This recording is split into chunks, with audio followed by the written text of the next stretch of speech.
Hello everyone, welcome to exam तेजरी। एक बहुत ही कॉमन क्वेश्चन बहुत सारे स्टूडेंट की तरफ से ये आ रहा है कि सर मुझे एट एनी कॉस्ट जेएनयू में 2025 में एडमिशन लेना है, लेकिन इसके लिए मुझे कौन कौन सा सब्जेक्ट के लिए अप्लाई करना चाहिए? क्या मुझे एक ही सब्जेक्ट पे फोकस करना चाहिए? क्या मुझे एक से ज़्यादा सब्जेक्ट पे फोकस करना चाहिए या नहीं करना चाहिए?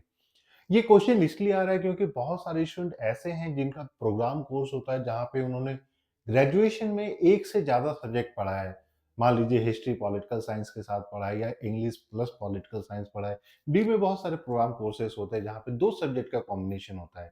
आप अगर बीएचयू की बात करते हैं तो वहाँ पे 2-3 सब्जेक्ट का कॉम्बिनेशन होता है। तो उस केस में कौन सा सब्जेक्ट पे फोकस करना चाहिए, कौन सा सब्जेक्ट का प्रिपरेशन करना चाहिए? क्योंकि अगर आप सीयूईटी के पैटर्न को देखते हो तो सीयूईटी में आप 4 सब्जेक्ट में एग्ज़ाम दे सकते हैं। लेकिन वहीं जब हम जेएनयू की बात करते हैं तो जेएनयू में आप किसी 3 सब्जेक्ट में एडमिशन के लिए अप्लाई कर सके हैं और वहाँ पे फिर आपको प्रेफ़रेंस देना पड़ता है। तो सवाल यही हो जाता है कि क्या अगर मैंने हिस्ट्री में अपना ग्रेजुएशन किया है या हिस्ट्री के साथ मेरा इकोनॉमिक्स था या पॉलिटिकल साइंस था, तो क्या मुझे सिर्फ़ और सिर्फ़ हिस्ट्री पे फ़ोकस करना चाहिए या एज़ ए बैकअप के लिए मुझे कोई दूसरा सब्जेक्ट भी चूज़ करना चाहिए? ये ज़रूरी इसलिए भी हो जाता है क्योंकि हिस्ट्री एक ऐसा पेपर है जहाँ पे आपको जब आप अप्लाई करते हैं जेएनयू में तो 3 प्रेफ़रेंस में आपको सिर्फ़ 1 प्रेफ़रेंस सबमिट करने को मिलता है, मॉडर्न, मेडिएवल या फिर एंशिएंट। लेकिन वहीं अगर हम सोशियोलॉजी की बात करते हैं तो वहाँ पे भी अगर आपने सिर्फ़ और सिर्फ़ सीयूईटी सोशियोलॉजी का एग्ज़ाम दिया है, तो आप जो है सिर्फ़ और सिर्फ़ सोशियोलॉजी के लिए ही जेएनयू में अप्लाई कर सकते हैं। तो उस केस में ये हो जाता है कि अगर आपको सोशियोलॉजी में एडमिशन नहीं मिला तो दूसरे सब्जेक्ट में भी फिर आपको एडमिशन नहीं मिलता है और आपका जेएनयू में एडमिशन लेने का प्रोबेबिलिटी बहुत ही कम हो जाता है।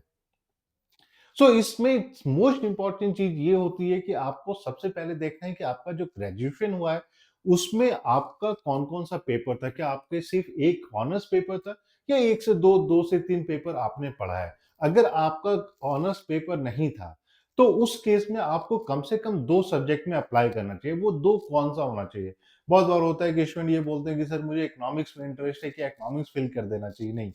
सबसे पहला वहाँ पे आपको 2 चीज़ों का ध्यान देना है। एक पहला हो जाता है जो आपने 3rd ईयर में पढ़ा है या वो सारे सब्जेक्ट जिनका नंबर ऑफ पेपर्स आपने ज़्यादा पढ़ा है, जिनका प्रिपरेशन आपका अच्छा है। अगर मान लीजिए आपने हिस्ट्री पढ़ा है, आपका हिस्ट्री में अच्छा प्रिपरेशन है तो हिस्ट्री का आपको जो है फॉर्म फिल तो करना ही है। लेकिन इसके साथ ही सेकंड अगर पॉलिटिकल साइंस है या इंटरनेशनल रिलेशन में आपका इंटरेस्ट है, तो सेकंड आप उस सब्जेक्ट का एग्ज़ाम दे सकते हैं।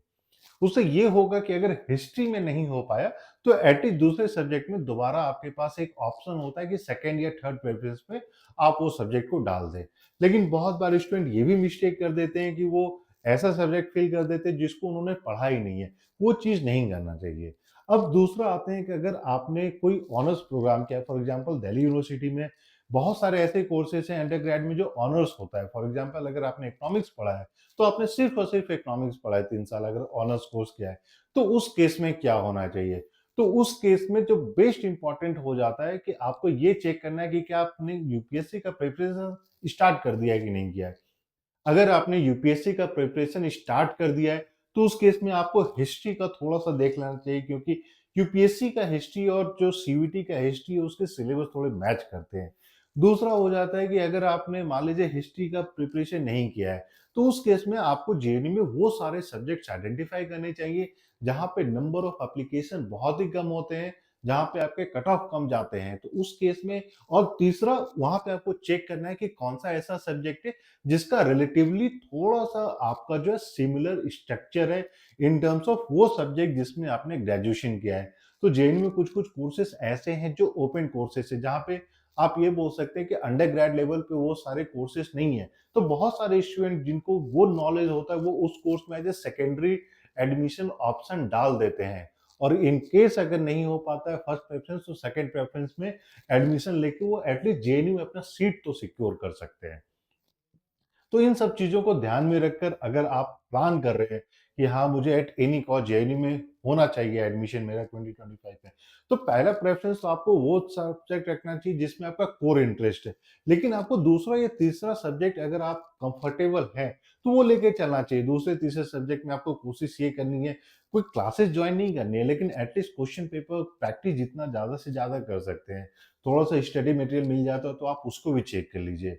और बाकी आपके पास और भी कोई कन्फ्यूजन है, काउंसलिंग की ज़रूरत है, डिपेंड कि आपको कौन-सा सब्जेक्ट के लिए अप्लाई करना चाहिए, क्या-क्या ऑप्शंस हैं, कहाँ-कहाँ पे कट ऑफ कम जाता है और आप अप्लाई कर सकते हैं। क्योंकि जेएनयू एक ऐसा यूनिवर्सिटी है, जहाँ पे आपका ग्रेजुएशन किसी भी सब्जेक्ट में हो, आप किसी भी सब्जेक्ट में एमए में एडमिशन लेते हैं। तो बहुत सारे स्टूडेंट ऐसे होते हैं जो उस चीज़ का फ़ायदा उठाते हैं, लेकिन जिनको नॉलेज नहीं हो पाती, वो उस चीज़ का फ़ायदा नहीं उठा पाते हैं।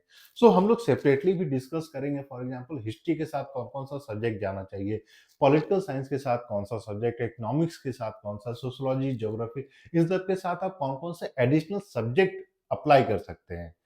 बाकी आपके पास और भी कोई क्वेश्चन आप इसमें डिटेल में और कुछ फर्दर क्वेरी करना चाहते हैं, तो आप जो है 8448878849 एग्जाम ट्रेजी का जो ऑफिशियल नंबर है, उस पे कॉल या मैसेज करके भी इंक्वायर कर सकते हैं। और अच्छी बात ये है कि एग्जाम ट्रेजी की तरफ से ऐप डाउनलोड करके आप वहाँ पे सारे क्वेश्चंस प्रैक्टिस कर सकते हैं। बाकी study material, notes, question bank कुछ भी चाहिए तो आप लोग जो है एग्जाम ट्रेजी के ऐप को डाउनलोड कर लीजिए। वीडियो पसंद आए तो प्लीज़ वीडियो को लाइक कर दो, चैनल को भी सब्सक्राइब कर दो सो दैट जितने भी इंपॉर्टेंट अपडेट्स होते हैं, वो सारा हम लोग आपके साथ शेयर करते रहेंगे। So thank you and we wish you all the very best.